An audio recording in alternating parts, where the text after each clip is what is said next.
IV Gen 3, bateri kat belakang, bateri Zik dah beli baru, tapi korang tengok tapak pula tak kena.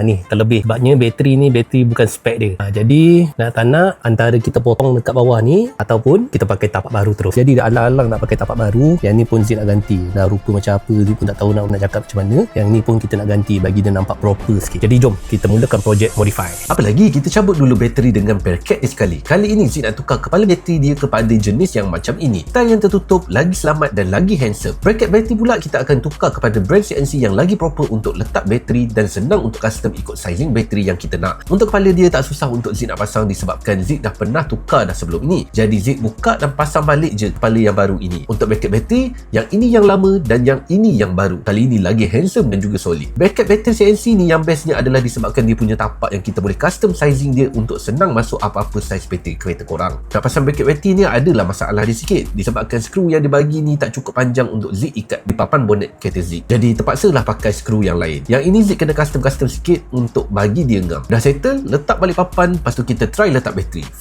Ngam soy. Yang atas ni kita kasih ikat dulu biar dia secure dan tak bergerak. Selepas itu baru pasang kepala bateri ni balik. Okey, dah settle, kita try start jap.